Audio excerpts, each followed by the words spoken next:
In today's lesson from 7-6 Ground School Chick, we're going to talk about weight and balance. This material will come up on your FAA written exam and the oral portion of your Checkride, so let's dive in. Weight and balance is one of the most important things to consider when flying an aircraft. Every aircraft has limitations that are specified by the manufacturer. In an airplane that is too heavy, you might experience difficulty getting it off the ground on takeoff, stopping when it lands, and the wings may not be able to create enough lift for the airplane to fly. An aircraft, however, must also be properly balanced in order for you to be able to maintain positive control of the aircraft.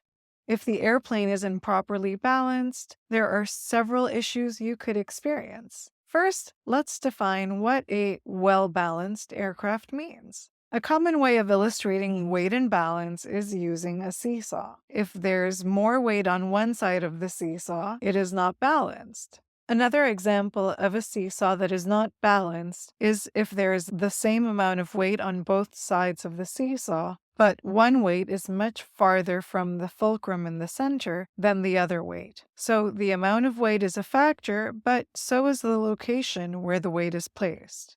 Airplanes work similarly, but instead of a fulcrum like the one on the seesaw, all of the weight of the aircraft balances on one point called the center of lift. When the wing of an airplane creates lift, it doesn't all move in exactly the same direction. However, if you were to take the average of those forces, you would see that most of the lift is primarily focused in one direction. This is what we call the center of lift or center of pressure. This is the equivalent of a fulcrum, but on an airplane, which is similar to balancing on a balance board like this. It's important to note that the center of lift moves when you change the airplane's angle of attack. Typically, when angle of attack is increased on an aircraft, the center of lift moves forward. This is relevant because it's possible that the airplane may have been balanced enough to control at a low angle of attack, but if you're slightly too tail heavy, potentially if you increase the angle of attack in these conditions, the aircraft may become impossible to control.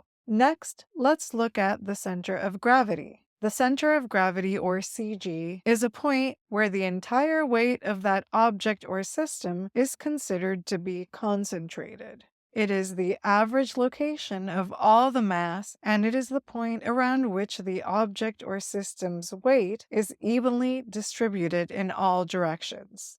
Using our seesaw to illustrate the point, the center of gravity is the point on our seesaw where our fulcrum needs to be in order for the weight on our seesaw to be balanced. It's essentially the average spot where the weight is concentrated.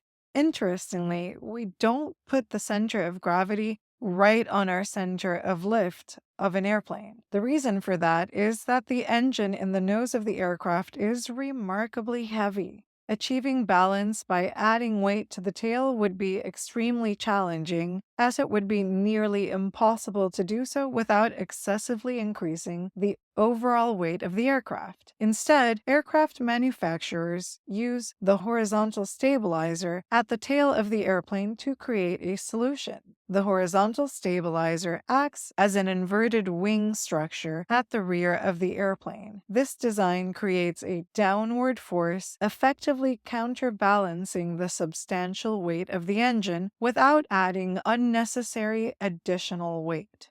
In order for our aircraft to stay balanced, the center of gravity has to be positioned in front of the center of lift.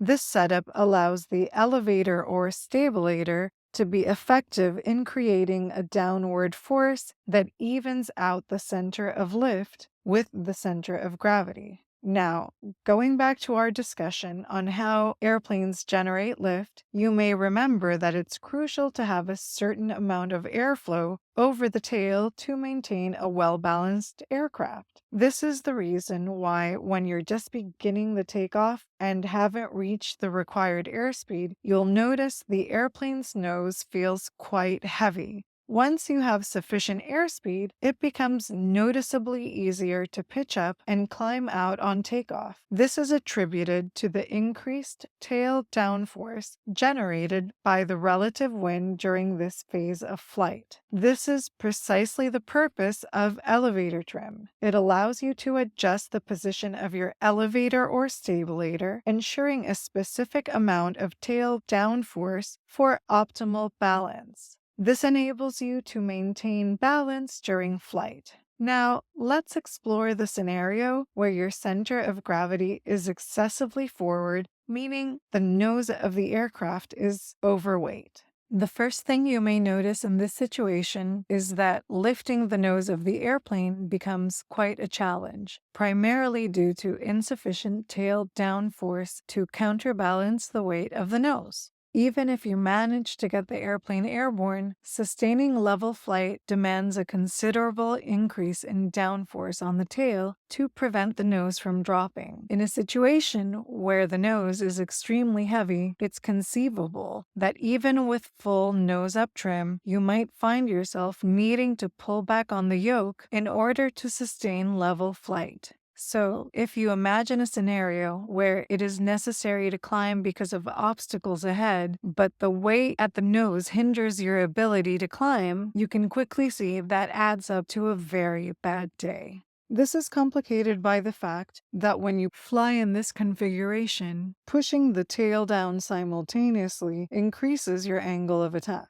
This has a dual impact. Firstly, the increased angle of attack results in increased drag on the airplane, which hinders your ability to achieve higher speeds. Furthermore, this configuration raises the stall speed of the aircraft since you're approaching the critical angle of attack. This all adds up to a bad day waiting to happen. Now, let's imagine a scenario where there's an excess of weight towards the rear of the airplane, or the center of gravity is positioned too far aft. It's essential to consider what's happening with the tail. Remember that the tail functions to balance the aircraft's weight for effective control. When there's extra weight on the tail, the need for tail downforce to keep the nose elevated decreases. Consequently, there's less drag on the airplane since it operates at a lower angle of attack, which allows for faster airspeeds. Initially, this might look like a positive thing, but remember that the tail is doing the job of balancing our aircraft on the center of lift. If the tail is too heavy and the center of gravity is pushed farther back, it makes the airplane less stable. This gets tricky at slower speeds because the center of gravity moves even more to the rear as you increase the angle of attack to stay at the desired attitude. Additionally, as we mentioned earlier, the center of lift shifts forward. It doesn't take a lot for the airplane to lose its balance. Once that happens, it becomes uncontrollable.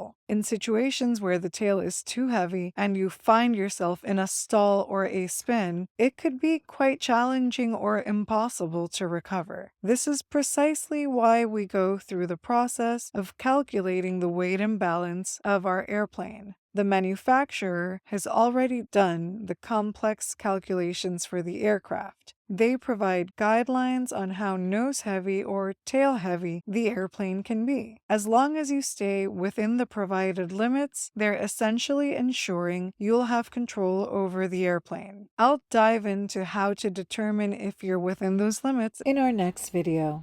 I hope today's lesson was helpful. If so, please like, subscribe, and hit the notification bell so you don't miss out on any future private pilot ground school lessons.